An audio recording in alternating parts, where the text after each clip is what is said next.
呀搬得多耶！အမေနောက်ကနေပြီးဟောဒီလိုကုန်းကုန်းအော်ရတာကအိမ်မရဲ့အလုပ်ပြီးတော့ဖျားပန်းလေးတွေလှချက်တော့အမရဲ့ဝယ်ပါအောင်လားမနက်ကဈေးကိုစောစောရောက်လို့ရတာနော်နှက်မှုဆိုရင်မလွယ်ဘူးတော့အန်တီဖီယာအိုက3အိုးဆိုတော့2စီးနဲ့ဘယ်လောက်ပါမလဲ3စီးယူလိုက်ဟောဒီဒေါနာပန်းစီလေးကိုလေနတ်အိုးထိုးကိုကျမလက်ဆောင်ပေးလိုက်မယ်တော့ဒီလိုမြှူဆွဲစကားတွေကိုလေအိမ်မပြောနေကြနှုတ်သက်အားသက်အိမ်မကြောင့်အမေဘန်းထဲကပန်းတွေရှော့ကနေအကုန်မြန်ခြင်းဖြစ်သည်တခါတလေဖောက်တဲ့အိမ်တွေမှာဖျားပန်းအိုကူလဲပေးရသည်အဲ့ဒီအခါမျိုးမှာအမေရင်နွေးတောက်ချိန်ဆေးလိပ်တောက်ချိန်ရသည်မနက်အစောကြီးကလေးကဈေးချိုကိုအမှတ်9လိုင်းကားနဲ့လိုက်သွားပြီးပန်းအလူရက်ဝယ်ရသည့်အိမ်မမျက်နှာမှာတနခါမရှိကမန်ကရန်ဝစ်လာရတဲ့အဝတ်အစားကဖယိုဖယဲအရက်တကာလှဲ့လေရောင်းနေရတဲ့ပန်းတယ်မာလေးအိမ်မမှာနေလောင်တဲ့ထံကြောင့်အသားရည်ကလည်းကြမ်းတမ်းသည်အိမ်မကိုမအလှတရားရည်လို့မရှိသို့တော့အိမ်မကမိန်းကလေးဖြစ်သည်အလှပကိုမြင်တတ်ခံစားတတ်သည်အလှပကိုမှတ်မောသည်ထို့ကြောင့်ပန်းအလှလေးတွေကိုအိမ်မရွေးဝယ်တတ်သည်10နှစ်သမီးကလေးကအမိနောက်ကတကောက်ကောက်လိုက်၍ပန်းရောင်းရသည်မှာ6နှစ်ရသည်ယွန်းလာပြီဖြစ်သည်ပန်းဤတဘောကိုစောကြောမိသည်အလှမရှိသောအိမ်မခေါင်းပေါ်မှပန်းပန်းနေတွင်အလှပန်းများဝေစာနေတော့သည်ပန်းနေလောင်းခေါ်တဲ့ကြားသည်နှင့်အိမ်မလှစ်ခနဲကြွေဝင်မိတာနှင်းစီပန်းပါလားပါပါတယ်အမလှလိုက်တာလေရောင်စုံမဲတော့ဘလို့ရောင်းလဲတစည်းကို8ချက်ရောင်းပါတယ်10ပွင့်စီးလေအမတစည်းလည်းမလောက်ဘူး2စီးလည်းမလိုချင်ဘူးအမကဘလောက်လိုချင်လို့လဲ15ပွင့်ပဲလိုချင်တယ်တပွင့်ချင်းတော့တစ်ချက်ရောင်းနေအမရဲ့ကဲဒါဖြင့်ဟိုအစီးတွေက9ပွင့်ပေးယော့73ချက်ဒီလောက်အယောင်းဝယ်ကိစ္စကအိမ်မနှင်ပြီးသည်အမေတလုံးမှဝင်ပြောစရာမလိုပန်းစည်းကိုဖြီးပြီး9ပွင့်ခွဲပေးလိုက်သည်ကြံ9ပွင့်ကိုပြန်စီးသည်ဒါပဲလားအမဟောဒီမှာဂန့်ကော်ညွန်လေးတွေမယူတော့ဘူးလားလို့လဲအိမ်မကအထွန်းတက်ရသေးသည်မယူတော့ဘူးကွယ်သားအမိ2ယောက်ဘန်းရွက်လို့ထွက်ခဲ့သည်ဒီနေ့နှင်းစီပွင့်ရောင်းကောင်းနေသည်ရောင်းကောင်းဆိုအမေနဲ့အိမ်မဝရိယာရှိရှိစောစောစီစီဈေးကိုပြေးပြီးသူများထက်ဥခဲ့သည်ကိုအလားနှင်းစီလေးတို့ဖြင့်ပန်းဝယ်တွေကိုဖန်ဆားနိုင်ခြင်းကိုအိမ်မပြောသည်နှင်းစီပါလားတော်ဟော့ကြည့်နှင်းစီတို့ကိုပဲမေးသည်လမ်းဘေးတွင်ရက်ထားသောကားဖြူကလေးပေါ်မှလှမ်းမေးခြင်းဖြစ်သည်ပါတယ်အမေတို့ကဒီလိုတန်ပြက်နဲ့အိမ်မသာဆိုရင်ပါတယ်အမလှလဲလှတယ်ဟုတ်တယ်မဆိုပြီးကားစီကိုတုတ်တုတ်ကလေးတွားပြီးဘန်းကိုချပြလိုက်မိအခုတော့ကားဖြူကလေးပေါ်ကအဝါရောင်အမျိုးသမီးကလေးဆင်းလာသည်ဘန်းကိုချပြီးနှင်းစီပန်းတွေကိုပြဖို့အိမ်မမေ့လျော့သွားရသည်အဝါရောင်ကလေးဤဆွဲဆောင်မှုအလားကအသွက်မာလေးအိမ်မကိုစွန့်အားသွားစေသည်စတုံးလှလှလေးနဲ့ဝိုင်းဆက်ဆက်မျက်နှာလေးကပြည့်ဖြိုးနေသည်ဖြူဤနေသောအသားအရည်ကိုအဝါလေးနှင့်အယောင်တင်ထားသည်တောင်တင်းသောခန္ဓာကိုယ်၏အချိုးအစားကတိကျစွာလှသည်မျက်နှာကလေးကလည်းချောလိုက်တဲ့ဖြစ်ချင်းအိမ်မကြည့်နေကြဗီဒီယိုမင်းသမီးတွေတက်တောင်သားသေးသည်ဟဲ့အိမ်မပန်းစီကိုဖြီးပြလေအမလေးဟဲ့တကယ်တဲ့ဘာငေးနေတာတော့ဟုတ်ကဲ့အယောင်ယောင်အမမကနမပန်းစည်းကြီးကိုမလိုက်သည်အော်ဒီကလေးမလို့ဆိုပြီးအမေကနှင်းစီပန်းစည်းကိုလှမ်းဆွဲပြီးဖြီးပြလိုက်သည်အဝါရောင်လေးတွေအားလုံးယူမယ်တော်အဝါရောင်လေးတွေရွေးပေးပါအဝါရောင်ကြိုက်တယ်ထင်တယ်လို့အိမ်မမှတ်ချက်ချမိသည်အိမ်မတို့ကတော့ဘာအယောင်ကြိုက်တယ်ရဲလို့မရှိအယောင်ဆုံးအောင်ပဲမခွဲတတ်အိမ်မပန်းလဲမပန်းဘူးပါဈေးရောင်ပြီးလို့အိမ်ပြန်ရောက်ရင်တရီးတမောအိတ်နိုးရင်တအိမ်လုံးရဲ့အဝတ်တွေလျှော်ချက်ရပြုတ်ရနဲ့ညမိုးချုပ်မနက်ပန်းရောင်ထွက်နဲ့တန်တရားလဲနေရတဲ့အတွက်ပန်းပန်ချိန်မရပါတခါတရံဗီဒီယိုကြည့်ပြန်တော့လေအိမ်ကအငယ်တွေတပြုံတစ်ခေါက်နဲ့အလူအရက်တိုးဝှေ့ကြည့်ရတာကအမောသားနှင်းစီဝါလေးတွေပွေပိုက်ထားတဲ့အဝါရောင်အမလေးလိုပဲအိမ်မလှခြင်းသည်နှင်းစီဝါကလေးတွေကိုစတုံးမှဆင့်ပန်လိုက်ပုံကိုမျက်လုံးထဲကမထွက်တနေ့နေ့တော့နှင်းစီဝါလေးတွေကိုအဝါရောင်ဝမ်းဆက်ကလေးဝစ်ပြီးပန်လိုက်အောင်မီလို့အိမ်မတီးမှတ်ထားလိုက်သည်ဒီတပွင့်မဲကျန်တော့တာယူလိုက်ပါတော့ကွယ်တော်ပြီတော်လေးကျမရေရချီရမှာကနှင်းစီအနီရဲတဲ့အဝါရောင်မလိုချင်တော့ဘူးအမေဇွတ်တိုက်တွန်းရောင်းနေသောအဝါရောင်နှင်းစီတပွင့်ကိုအိမ်မမျက်တောင်မခက်တန်းစိုက်ကြည့်နေမိသည်ဈေးဝယ်ကိုမဝယ်ပါစေနဲ့လို့ဆူတောင်းသောဈေးရောင်းသူသည် အေးမတယောက်သာရှိလိမ့်မည်ထင်သည်တော်သေးသည်မိမကြီးကမဝဲအဝါရောင်နှင်းစီပွင့်လေးကဘန်းလေကောင်တွင်အဆွင့်သားနေရပြန်ယူလိုက်သည်အေးမလက်ကနှင်းစီပွင့်လေးပေါ်သို့ရောက်သွားသည်အမေဒါလေးတစ်ပွင့်နဲ့ကျုပ်ပန်လိုက်မယ်နော်အိုးအေးတပွင့်ဆိုလဲတစ်ချက်ရသေးတာပဲညီးပန်လို့ဘယ်ဖြစ်ပါမလဲပန်းဆိုတာလှလှပပကြွကြွမောမောကလေးပန်မှလှတာအေးတကယ်ညီးပုံနဲ့အမေကတပွင့်သေးသောပန်းကိုမယောင်းလိုက်ရ၍စိတ်တူရသည့်အထက်အေးမကပန်းခြင်းသည်ဆိုတဲ့အတွက်ပူဒေါသထွက်သွားပုံရသည်အေးမကိုလည်းမှုချိုးမြစ်ချိုးပြောသည်အေးမကြွေးမိနေတူသွားရသည်ဒါပေမဲ့အမေကိုတော့စိတ်မဆိုးရက်ပါတကြက်ရမည်ပန်းကိုအမေနီးတူအေးမလည်းဘဲဖြုံးရက်ပါမလဲလီနေပူကျဲတောက်ထဲသားမိနှစ်ယောက်ပန်းလေရောင်းရင်ကုတ်ကူပင်ရိပ်အောင်မှနားမီလို့အမေကဆိုသည်အမေဘန်းကိုအရင်ချပေးပြီးမှအေးမဘန်းကိုချသည်အမေဘန်းတွေကနှင်းစီပွင့်ဝါကလေးကိုအေးမလှမ်းကြည့်ပြသေးသည်ပြီးတော့အမေကိုအေးမကြည့်မိသည်စံဖြူရောရှက်နေသောအမေစပင်တို့သည်ချွေးများဖြင့်စူကပ်နေသည်အရေးကြောင်းများနှင့်မျက်နှာမှလည်းနေလောင်တန်ကြောင်းဆွဲကပ်နေသောတင်းတိမ်များနှင့်မဲနေသည်ပိန်လီလာသောအမေခန္ဓာကိုယ်လေးနှင့်ပန်းပန်းကြီးကမလိုက်တော့လို့အေးမမှတ်ချက်ချမိသည်အေးမလူမန်းတိတတ်ကလေးကအမေကဤပန်းပန်းကြီးကိုရွက်လာခဲ့ရသည်မှာယနေ့ထီပင်အမေရဲ့အမေကလည်းအေးမတို့လူပန်းရောင်ခဲ့သည်ယခုအေးမလည်းပန်းရောင်သည်အေးမဤမျိုးဆက်များရောအခုလိုပဲပန်းရောင်နေရအောင်မီလားမသိအေးမတပ်ပြင်းချမိသည်ညီးတယ်ဘလောက်ကြံသေးလဲအေးမတပြေးနဲ့ပစ္စည်းပန်းညိုနဲ့ကြံသေးတယ်အမေငါထဲလေကြံသေးတယ်ဒါပေမဲ့တော်ပါတော့အေးမအေးရှင်တို့လမ်းကလှည့်ရင်ပြန်ကြစို့နေလေအတော်ဆောင်းသွားပြီအေးမခေါင်းခုစုပ်ကလေးကိုရစ်ပြီးခေါင်းပေါ်တင်လိုက်သည်မယောင်ရပဲကျန်းနေသောလက်ကြံပန်းများကိုညနေတွင်အရက်ထဲလှည့်၍ကျန်းဖန်ရောင်ရအောင်မီလေဈေးတယ်ဆိုတာဒီလိုပါပဲရောင်ရတဲ့နေ့ရှိသလိုမယောင်ရတဲ့နေ့လည်းရှိသည်ကိုဝါရင်ပန်းတယ်မှလေးအေးမသိပါသည်အိမ်ထဲသို့လှမ်းဝင်ဗန်းချကားရှိသည်အမေဖွားစိန်လာသွားတယ်အမေလာရင်အိမ်ခဏလာအောင်လို့မှားသွားတယ်အလိုက်ကန်းစိုးမသိတဲ့မောင်ငယ်ကိုမျက်စောင်းထိုးလိုက်သည်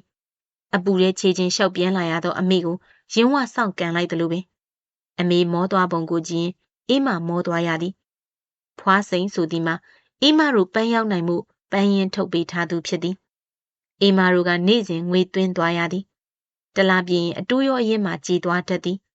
ငွေမသိန်းတာ3ရက်ရှိပြီမို့လိုက်လာခြင်းဖြစ်သည်အမေကခေါင်းခုလေးနဲ့ချွေးတုပ်လိုက်ရင်အေးမဖွားစိန်မှုဖျားပန်းလှလှလေး2စီလောက်ရွေးလိုက်စမ်းအေးခိုင်ရွှေဝါပန်းကလေးများကိုအေးမရွေးလိုက်သည်ခိုင်ရွှေဝါပန်းကလေးကိုမယူလိုက်စဉ်ဖုတ်ခနဲနှင်းစီပွင့်ဝါလေးပြုတ်ကျလာသည်အမေနဲ့အေးမအကြည့်ချင်းစုံသွားသည်နှင်းစီပွင့်ဝါကလေးကပန်းစည်းများအောက်ဝင်နွမ်းကြည်နေပြီအေးမညီးပန်ချင်းပန်လိုက်တော့လေအေးမနှင်းစီပွင့်ဝါကလေးကိုကောက်ယူလိုက်တော့ပွင့်ဖက်တချို့ကြွေကျသွားသည်အေးမရင်နဲ့ဝမ်းနေမိသည်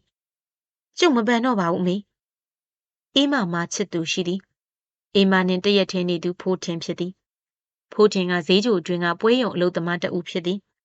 ဖိုးထင်တို့အိမ်သည်အေးမတို့ထက်ဆိုင်ရင်ချောင်လေသည်ပွဲရုံအလုပ်သမားဖိုးထင်ဤဝင်ငွေကလည်းမဆိုးလားအေးမအတွက်လက်ဆောင်ပစ္စည်းများဝယ်ပေးထားသည်မှမနှဲလားအေးမဒီနေ့ဖိုးထင်နှင့်ချိန်ထားသည်အမေအလစ်တွင်အေးမထွက်ခဲ့သည်အေးမနေရလေကြားလိုက်တာဟာအောင်မဲဒါတောင်အမေအလစ်မနှဲထွက်လာရတာကြားရတဲ့နောက်ထပ်မချိန်နဲ့အေးမကနှက်ခမ်းဆူဆူအမှုပိုးလိုက်ပြန်တော့ဖိုးထင်မျက်နှာကြီးကဖြီးသွားရသည်အလကားဆတာပါဟာနေရလဲဘရောက်ပင်ရိပ်ဝဲအေးမထိုင်လိုက်တော့ဖိုးထင်ကအေးမဘေးတွင်ကဲ့၍ထိုင်လိုက်သည်ဒီနှစ်တို့ရဲ့ဖျားပွဲရဇက်ပါမှာနင်းကြည့်ပါလားကြည့်တော့ကြည့်ချင်တယ်ဒါပေမဲ့မင်းစင်တွေကသိစည်းကြီးတာဟာမင်းစင်ဆိုတာကအေးမတို့မန္တလေးအရက်ပွဲများမှပွဲကြည့်ခြင်းဖြစ်ပါသည်မပူပါနဲ့ဟာငါဝဲပေးမှာပေါ့ပြီးတော့နင့်ဖို့လေအမတ်တရအဝတ်တစုံလဲငါချုပ်ပေးအောင်မယ်တော်ပါတော့ဟဲ့နေရကြီးချုပ်ပေးနေတာငါအားနာပါတယ်ဖိုးထင်ကအေးမပါဇက်ကိုလှမ်းပိတ်လိုက်သည်အေးမလက်ကလေးကိုလည်းတယူတရစုပ်ကင်ထားလိုက်သည်ငါ့ကိုချင်ဒီလိုစကားမျိုးမပြောပါနဲ့အေးမရဲ့နင်းနဲ့ငါကဒီလိုပြောနေရမယ်သူတွေလားလို့ဖိုးထင်ရဲ့ဂယုဏလေးပူးနွေးကအေးမနတဲ့စားစီကိုထိခဲ၍သွားသည်ဒါတော့ဒါပေါ်လို့ပြောပြီးအေးမခေါင်းငုံရှက်နေမိသည်အေးမနင်းတိတ်လာတာပဲပန်းမပန်မဲနဲ့တောင်ဒီလောက်လှနေပန်းများပန်လိုက်ရင်လေဖိုးထင်ပြောလိုက်မှအေးမမျက်စီထဲတွင်အဝါရောင်နှင်းစီပွင့်လေးကိုမြင်လာသည်ပြီးတော့အဝါရောင်ဝတ်စုံလေးဖိုးထင် နင်ချုပ်ပေးရင်လေအဝါရောင်လေးချုပ်ပေးနော်လွတ်ခနဲပြောပြီးမှအေးမရှက်သွားရပြန်သည်ဖိုးထင်ဤစကားတွေကိုအေးမဆက်မကြားနိုင်တော့အဝါရောင်ဝတ်စုံလေးနဲ့အဝါရောင်နှင်းစီပွင့်လေးကြားဝဲစိတ်ကူးရင်နှင်မျောသွားသည်ရှင်အမေဘာပြောတယ်ညီကိုလေဖွားစိန်ရဲ့မောင်ကိုဘသားကြီးကလိုချင်လို့တဲ့အေးမနာကြမလွဲနိုင်ပါဘူးကိုဘသားဆိုတာကငွေကြေးကျွဲဝတဲ့အသက်40ကျော်မုတ်ဆိုးဖို့ကြီးအေးမနဲ့ဆိုရင်ဖက်အေးနဲ့သမီးအရွယ်ကိုသမီးနွတ်နွတ်ထွတ်ထွတ်ကလေးကိုဒီလိုပြောလိုက်တာကိုမတုံမလှုပ်ပြောနေတဲ့အမေကိုအေးမစိုက်ကြည့်လိုက်မိသည်အေးမ၏ဒေါသမျက်လုံးအစုံကိုရင်မဆိုင်ရဲသည့်အလားအမေမျက်လွှာချသွားသည်အမေကဘာပြန်ပြောလိုက်လဲငါဘာပြန်ပြောရမှာလဲအေးမဒီလောက်ရိုးအားရှာသောအမေကိုပြစ်သွားရက်သည့်အဖေကိုတမလွန်ဘဝမှာလိုက်ပြီးအမေအပုံကိုပြောပြလိုက်ခြင်းသည်ကလေး9ယောက်နှင့်ဘဝကိုရုန်းကန်ခဲ့ရရှာသောအမေကိုအေးမတနာလွန်လာသည်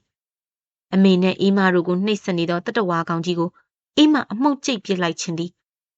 သို့သောထိုတတဝါကောင်ကြီးကစူးစမ်းရှာဖွေလို့ရတာမှမဟုတ်ပဲမိခင်တိုင်းကသားသမီးတွေကိုစင်စီးပြီးမြင်ရစေခြင်းကြသည်အမေကအေးမမိခင်ဖြစ်သည်နှင်းစီပွင့်လေးကိုတောင်တန်ဖိုးထားသောအမေသည်အေးမကိုလည်းတန်ဖိုးထားရှာပေးလိမ့်မည်အေးမဗီဒီယိုဇတ်လန်းတွေထဲကြည့်ဘူးသည်အေးမတို့လိုလူဒန်းစားမိန်းကလေးများကငွေရှင်ကြီးရှင်တို့လက်ထဲကိုဘဝပုံအပ်လိုက်ပြီးချမ်းသာသွားပုံများဖြစ်သည်အေးမလူစင်ရဲတော်လဲဘဝလေးကိုတော့တန်ဖိုးရှိခြင်းသည်ထိုတန်ဖိုးဆိုသည်မှာငွေကြေးချမ်းသာမှုကိုမဟုတ်ပါအေးမ၏အပြိုစင်အညွန့်အဖူးကလေးကိုဖြစ်သည်နွမ်းကြည်နေသောနှင်းစီပွင့်ကိုတော့မပန်းဆိုသောမာနတရားအေးမမရှိသည်ကျုပ်မယူနိုင်ဘူးအမေမျက်စီကိုဇုံမိတ်ပြီးအော်လိုက်တဲ့အေးမကိုအမေကြောင်အန်းလှမ်းကြည့်သည်ပြီးတော့အမေမျက်ဝန်းများဆိုးလာသည်အမေငိုတော့မည်ကိုဘသားကြီးကိုအေးမမယူရင်ငိုခြင်းမဟုတ်သည်ကိုတော့အေးမသိသည်အမေကိုကြောခိုင်းထွက်ခဲ့သည်လောကကြီးကမထင်မှတ်တာတွေဖြစ်တတ်သည်လောကကြီးကတော့သူ့ဘာသာသူနေတာဖြစ်သည်မထင်မှတ်တာတွေကိုဖန်တီးကြသည်မှာလူတွေဖြစ်သည်အေးမကိုချစ်လာပါသည်ဆိုသောဖိုးထင်ကိုသူ့မိဘများကတခြားမိန်းကလေးနှင့်ပေးစားတော်သည်ဆိုပေးစားခြင်းကြောင့်ဖိုးထင်ယူခြင်းဟုပြောပါသည်အေးမကိုအမေကသာကိုဘသားကြီးနဲ့ဆိုပေးစားကြည့်အေးမယူမီမဟုတ်ပါထိုမိန်းကလေးကအေးမထက်ဘဝရောအလှပါသားသည်အေးမမနာလို့မရှိပါ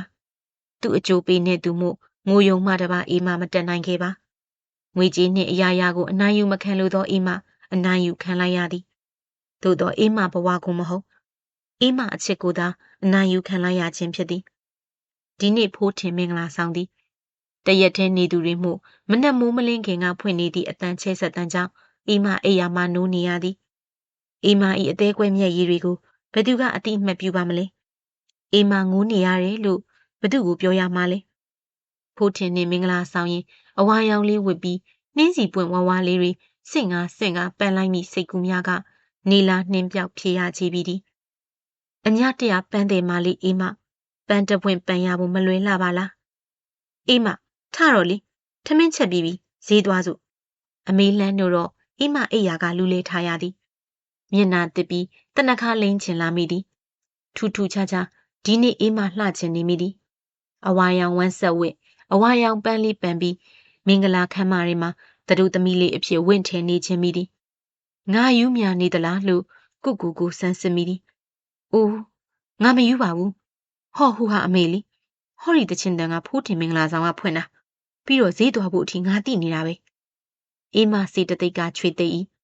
လွင်ပါလူဆဲဆဲစိတ်အစဉ်ကိုစူးစီးယူလိုက်သည်ဖျားပွဲတုံးကဖိုးထင်ချုပ်ပြီးသည့်အဝါရောင်ဝမ်းဆက်ကလေးကိုထုတ်ဝေလိုက်သည်ပန်းစရာအဝါရောင်နှင်းစီလေးကတော့အစင်သင့်မရှိအေးမပန်းကိုဆွဲပြီးအပြင်ထွက်လိုက်တော့အမိတန်တအောငေးမောကြည့်နေသည်မင်္ဂလာဆောင်ဝင်မလို့လားအေးမမဝင်ပါဘူးအမေအေးမအကြောင်းသိပြီးဖြစ်သောအမေကမိဖို့ရဲဝင်ပြီးထမင်းထုံနေသည်ပန်းကြီးကိုကင်ပြီးအေးမဝမ်းနေလာပြန်သည်အမေပန်းကြီးကိုစင်ပေါ်ထားခဲ့ပြီးဒီနေ့ဖို့ကျုပ်ပန်းမယောင်းမရစေနဲ့တော့ကျုပ်ကြီးလာလို့အမေတို့အရွယ်ရောက်တဲ့အထိပန်းယောင်းမှာပါတော့ဒီတနေ့တော့ဖြင့်ကျုပ်ပန်းမယ်ပန်းပြရစီလားအမေအေးမရင်ထဲကထိုးစကားတန်တွေကတကယ်တမ်းကြတော့အပြင်ထွက်မလာပါအေးမထွက်လာရတဲ့အတန်ကတော့ဟော်ရီကပန်းတဲ့တော်ရေဆိုပြီးသားဖြစ်ပါတော့သည်ခင်2နားဆင်သူတို့ရှင် ဆီယမခင်တူရေးသားထားတဲ့ပန်းပန်ပရစီဆိုတဲ့ဝတ္ထုလေးကိုနားဆင်ကြရတာပဲဖြစ်ပါတယ်။အခုလိုရာသဝတ္ထုတို့လေးတွေကိုနားဆင်ခြင်းနဲ့ဆိုရင်တော့မင်းရဲ့ channel လေးကို like and subscribe လုပ်ထားပေးဖို့မမေ့နဲ့နော်။နောက်ထပ်ဘလို့အကြောင်းအရာလေးတွေကိုနားဆင်ခြင်းသေးတယ်ဆိုတာကိုလည်း comment မှတ်ထားပေးလို့ရပါတယ်။အားလုံးကျေးဇူးတင်ပါတယ်ရှင်။